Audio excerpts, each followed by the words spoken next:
분노는 대상을 싫어하는 특성을 지닌 마음을 의미합니다. 왜냐하면 슬픔은 정신적 괴로움을 동반하기 때문입니다. 사실 우리 삶에 이런 일들이 많습니다. 사람은 누구나 행복을 꿈꾸지만 뜻대로 되지 않아 수많은 어려움을 겪으며 살아갑니다. 현대 문명과 의학의 발전으로 신체적 고통은 과거보다 많이 줄었지만 복잡한 사회에서 치열한 생존 경쟁을 겪으며 나타나는 정신적 고통은 오히려 더욱 다양해지고 심화되었습니다. 우리가 삶에서 겪는 헤아릴 수 없는 정신적 고통은 대부분 분노에서 비롯됩니다. 따라서 분노를 있는 그대로 인식하고 통찰하여 극복하는 것은 행복한 삶을 실현하기 위한 매우 중요한 기반이 됩니다. 분노는 대상에 만족하지 못하고 싫어하는 마음이므로 항상 정신적 불만족, 정신적 괴로움, 정신적 고통을 동반합니다. 역으로 정신적 고통이 발생했다는 것은 대상에 대해 만족하지 못하고 싫어함을 의미하므로 분노가 일어난 것입니다. 다시 말해서 분노가 일어나면 정신적 괴로움이 따르고 정신적 괴로움이 있다는 것은 분노가 일어났음을 의미하므로 분노와 정신적 괴로움은 서로 때려야 뗄 수 없는 동반자라고 할 수 있습니다. 따라서 자신에게 일어난 마음이 분노인지 아닌지 구분하기 어려울 때는 그 마음에 정신적 괴로움이 동반되는지를 살펴보면 됩니다. 예를 들어 친구가 죽었다는 소식을 듣고 큰 슬픔이 일어났다면 그 슬픔도 분노에 해당합니다. 또 우울함도 현재 상태에 대해 만족하지 못하고 싫어하는 마음이므로 분노의 한 형태입니다. 이와 마찬가지로 분노, 공포, 두려움, 비탄, 탄식, 절망, 허무 등은 다소 강한 정신적 괴로움을 동반하므로 당연히 분노의 범주에 속합니다. 몸이 아픈 것에 대한 불만, 가벼운 짜증, 따분함이나 지루함 등도 비록 미미할지라도 정신적 불만족이 함께하므로 역시 분노라고 할 수 있습니다. 분노를 명확히 이해하기 위해서는 육체적 고통과 정신적 고통의 차이를 아는 것이 중요합니다. 육체적 고통은 몸의 감각을 통해 경험하는 괴로운 느낌을 말합니다. 다시 말해서 몸의 불편한 감촉이 감지되면 몸의식을 통해 그것을 통증 또는 고통으로 느끼게 되는데 이것이 육체적 고통입니다. 이때 몸의식 자체는 단순히 통증을 감지할 뿐 그것을 싫어하는 정신현상으로 이어지지는 않으므로 육체적인 고통은 분노라고 보지 않습니다. 이에 반해 정신적 고통은 마음의식을 통해 발생하는 괴로운 느낌을 말합니다. 다시 말해서 몸의식을 통해 통증을 감지하고 난 후에 그것을 분별하는 마음의식이 이어집니다. 마음의식을 통해 통증을 분별하면서 통증을 싫어하는 분노가 일어나게 되고 이때 경험하는 괴로운 느낌이 정신적 고통입니다. 이처럼 정신적 고통은 항상 분노와 함께 발생하지만 육체적 고통은 분노와 무관하게 발생할 수 있습니다. 예를 들어 위장병에 걸렸을 때를 생각해 봅시다. 배에서 느껴지는 찌르는 듯한 통증은 육체적 고통입니다. 그런데 그 찌르는 듯한 통증을 싫어하여 불만을 가지는 것은 정신적 고통입니다. 육체적인 고통은 몸에서 일어나는 자연스러운 반응이므로 수행을 통해 소멸할 수는 없습니다. 실제로 깨달음을 얻은 부다께서도 등에 등창이 생겨 큰 고통을 겪으셨고 제가자가 공양 올린 음식을 드시고 극심한 설사로 인해 고통을 겪으신 일이 있었습니다. 또 모든 번뇌를 완전히 소멸한 성자인 아라한 중에서도 아주 심한 육체적인 병으로 인해 돌아가신 분들의 이야기가 있습니다. 이처럼 아무리 아라한이라 하더라도 육체적 고통까지 완전히 소멸할 수 있는 것은 아닙니다. 사실 육체적인 고통은 우리 삶에 필요한 것이기도 합니다. 몸의 어느 부위에 문제가 생겼을 때 통증이 드러나야 문제를 인지하고 치료할 수 있기 때문입니다. 만일 몸의 고통을 느끼지 못한다면 몸을 건강하게 유지할 수 없을 것입니다. 이렇게 몸을 통해 발생하는 통증은 누구에게나 일어날 수 있고 어떤 면에서는 필요하므로 통증을 분노라고 할 수 없습니다. 하지만 그 통증에 대해 싫어하는 마음이 일어난다면 그것은 분노에 해당합니다. 화살경이라는 불교 경전에 보면 처음 육체적 고통이 발생하는 것을 첫 번째 화살로 비유하고 육체적 고통으로 인한 정신적 고통과 함께 분노가 계속 발생하는 것을 두 번째, 세 번째 등의 화살에 비유합니다. 육체적 고통을 육체적 고통만으로 받아들이면 크게 문제되지 않지만 보통 그것에 대해 분노로 반응합니다. 통증이 일어나는 것 자체는 몸이 있는 존재로서 자연스러운 것인데 그것에 대해 싫어하는 마음으로 반응하는 것입니다. 여러분도 경험해 보았을 것입니다. 치과에서 실제로 치료받을 때보다 치료받기 전 미리 고통을 생각하면서 더 괴로워하지 않습니까? 몸을 통해 발생하는 고통은 피할 수 없지만 고통에 직면하여 그것을 있는 그대로 알아차리고 받아들이는 연습을 하면 고통을 최소화할 수 있습니다. 사람들은 고통 그 자체보다 고통을 싫어하는 분노 때문에 오히려 더 큰 고통을 겪는다는 것을 잘 알아야 합니다. 아침에 일어나서 몸이 무겁다, 피곤하다, 힘들다 하는 식으로 미세한 짜증을 일으키는 경우가 많은데 이런 것들은 모두 몸의 불편한 상태에 대해 분노를 내는 것입니다. 몸의 불편한 상태에 반응해서 분노를 일으키지 말고 그 상태를 있는 그대로 알아차리면 몸의 불편함이 있을지라도 분노는 일어나지 않게 됩니다. 이처럼 육체적 고통은 육체적 고통만으로 끝내고 그것에 대해 분노로 반응하여 정신적 고통으로 이어지지 않도록 하는 것이 중요합니다. 다시 말해 첫 번째 화살에 맞는 것은 어쩔 수 없다 하더라도 연이어 두 번째, 세 번째 등의 화살에 맞지는 말아야 합니다. 분노는 크게 두 가지, 즉 자신에 대한 분노와 타인 또는 사물에 대한 분노로 나눌 수 있습니다. 첫째, 타인이나 사물에 대한 분노입니다. 이것은 저 사람은 정말 비양심적이야, 저 사람은 예의가 없어, 이곳은 너무 시끄럽고 어수선해, 이 음식은 정말 맛이 없어 등의 형태로 나타납니다. 둘째, 자신에 대한 분노입니다. 이는 원하는 시험에 합격하지 못했을 때 자신이 무능력하다고 자책하는 마음, 열등감으로 인해 자신을 못마땅하게 여기는 마음, 과거에 저지른 자신의 실수에 대해 용서하지 못하고 후회하며 괴로워하는 마음, 부모에게 지속적인 학대를 당함으로써 자신을 비하하고 싫어하는 마음, 학교에서 따돌림을 당해 자존감이 떨어져 자신을 비하하는 마음, 우울함이 심해져서 극단적인 생각을 하는 마음 등 다양한 형태로 나타납니다.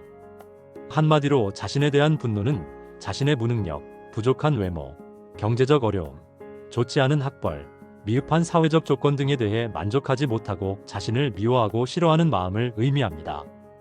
현대 사회는 사람들 사이의 경쟁이 매우 심화되어 타인과 비교하며 자신의 부족함에 대해 분노를 느끼는 경우가 많아졌습니다. 또한 다양한 대중매체로 인해 다른 사람들의 삶을 간접적으로 경험할 수 있다 보니 사회적으로 성공하여 화려하고 풍족한 삶을 누리는 사람들을 많이 접하게 됩니다. 이를 통해 생기는 상대적 박탈감으로 인해 자신에 대해 불만족스럽게 생각하고 분노하는 경우도 많습니다. 이와 같은 여러 가지 이유로 인해 현대인들에게는 다른 사람에 대한 분노뿐만 아니라 자신에 대한 분노도 굉장히 많이 나타납니다. 자신에 대한 분노가 많은 사람은 자신을 학대하고 싫어하기 때문에 자신감도 부족하고 자존감도 상당히 약합니다. 더구나 스스로 자신을 비하하므로 다른 사람에게도 존중받지 못하는 경우가 많습니다. 그러다 보면 자신에 대한 분노가 자기 혐오, 사회 혐오, 우울증, 자살 등의 매우 위험한 상황으로 발전할 수 있습니다. 따라서 자신에 대한 분노는 자신의 삶에 매우 부정적인 영향을 미칠 수 있는 해로운 마음임을 분명히 통찰하고 자신에 대한 존중과 사랑의 마음을 개발함으로써 자신에게 분노를 내지 않도록 노력해야 합니다. 이상에서 살펴본 것처럼 분노는 사람들에게 익숙한 격렬한 분노, 성냄, 역정, 노여움 등뿐만 아니라 지루함, 스트레스, 질투, 인색, 후회, 슬픔, 허무, 절망, 우울, 공포, 불안 등 매우 다양한 형태가 있습니다. 또 분노는 큰 괴로움 없이 지나가는 사소한 것부터 상당한 정신적 고통을 유발하는 강력한 것까지 광범위한 스펙트럼을 가지고 있습니다. 스트레스도 분노의 일종입니다. 우리나라 사람들이 가장 많이 쓰는 외래어가 스트레스라고 할 정도로 사람들은 스트레스에 많이 노출된 채 살아갑니다. 스트레스가 자꾸 쌓이면 몸에도 나쁜 영향을 미치므로 요즘에는 스트레스가 만병의 근원이라는 이야기도 많이 합니다. 스트레스도 현재의 조건이나 상황에 대해 불만족스러워하고 싫어하는 마음이므로 분노의 일종이라 할 수 있습니다. 자신을 즐겁게 해줄 재미있는 일들이 없어서 따분하고 재미없다거나 심심하고 지루한 마음도 분노에 포함됩니다. 왜냐하면 지루함은 현재 즐거움이 없는 것에 대해 불만족을 느끼고 싫어하는 마음이기 때문입니다. 그래서 지루함도 미세한 형태이지만 분노의 일종이라고 볼 수 있습니다. 보통 사람들은 지루함을 느낄 때 감각적 욕망을 즐김으로써 그것에서 벗어나려고 합니다. 예를 들어 영화를 보거나 맛있는 음식을 먹거나 친구를 만나는 등의 감각적 즐거움을 추구하게 됩니다. 그러므로 지루함은 자신이 원하는 욕망을 충족하지 못하는 것에 대한 반작용으로 일어난 분노라고 할 수 있습니다. 저 사람이 고통받기를, 저 사람이 하는 일이 실패하기를, 저 사람의 성공이 사라지기를, 내가 고통받기를, 나 같은 사람은 죽어야 해 등과 같이 자신이나 타인에게 악의 또는 적의를 가지는 것도 전형적인 분노입니다. 왜냐하면 악의와 적의는 자신이나 타인에 대해 싫어하는 마음이기 때문입니다. 이런 악의를 가진 사람은 자기에게 고통을 줄 뿐 아니라 타인에게도 많은 고통을 줍니다. 악의가 강해지면 분노, 경로 등 매우 거친 형태의 분노로 나타나게 됩니다. 이와 같은 분노, 경로 등의 거친 분노가 발생하면 제일 먼저 자신이 큰 고통을 경험합니다.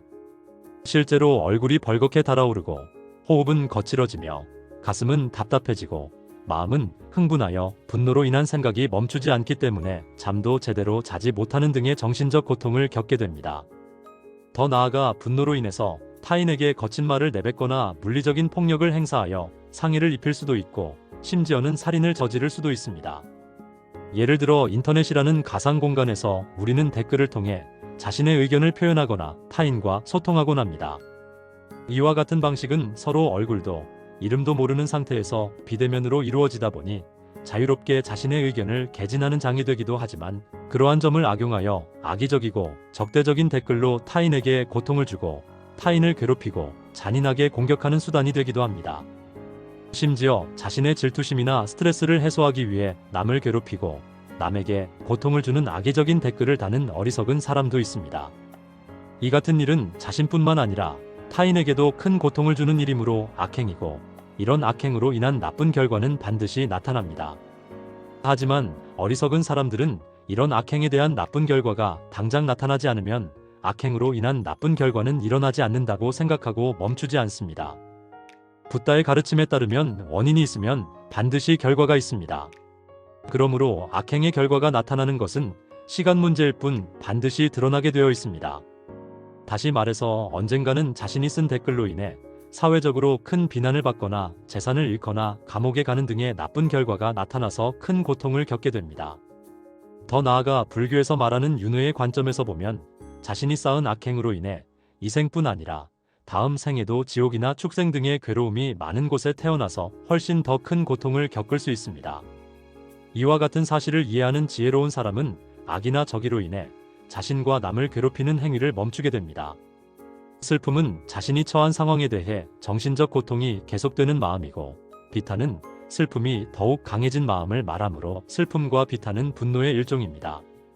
절망은 자신의 삶에서 바랄 것이나 희망이 없어진 마음을 말하므로 자신이 처한 상황을 극단적으로 싫어하는 분노의 한 형태라고 볼 수 있습니다.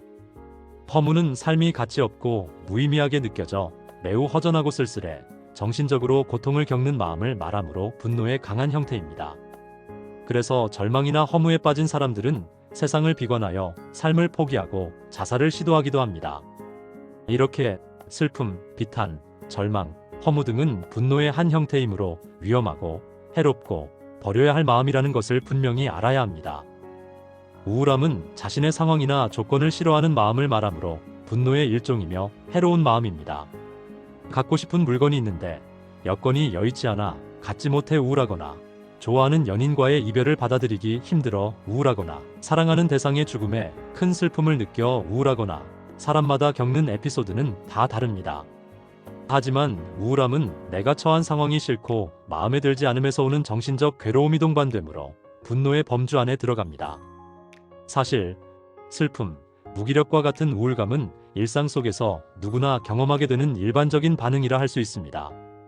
그러나 우울감이 일상생활의 정상적인 기능을 저하시키는 등 증상이 몇 주 이상 계속된다면 전문가의 적절한 도움이 필요합니다.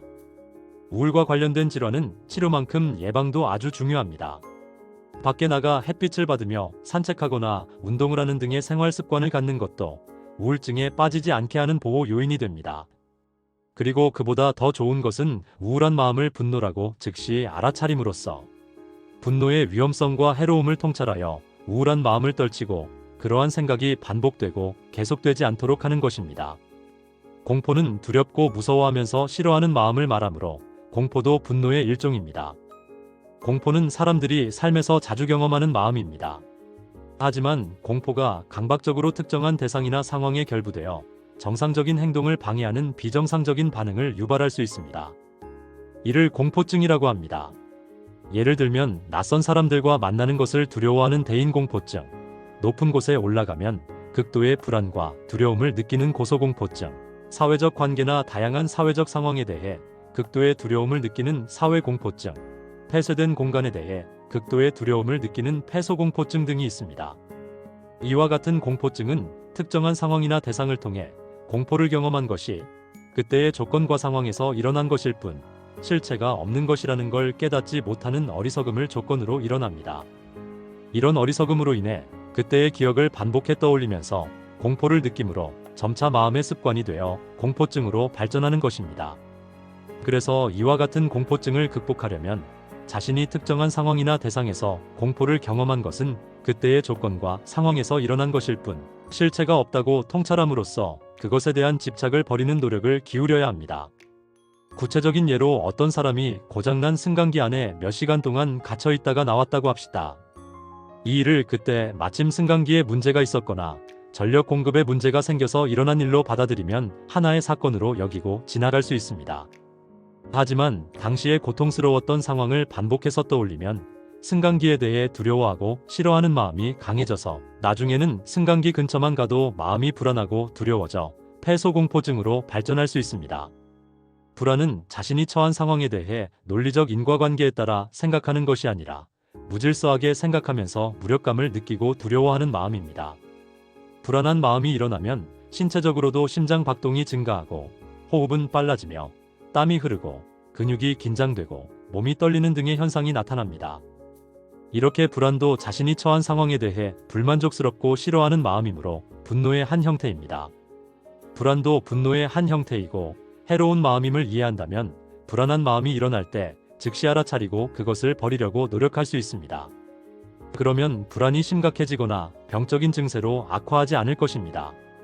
하지만 불안이 분노이고 그것의 위험성을 모른 채 무관심하게 내버려 둔다면 불안이 점점 더 강해져서 불안장애, 공황장애 등의 병적인 증세로 발전할 수 있으므로 주의해야 합니다. 불안장애는 불안이 일상화되어 특별한 이유 없이 비정상적인 불안을 느끼는 장애를 의미합니다.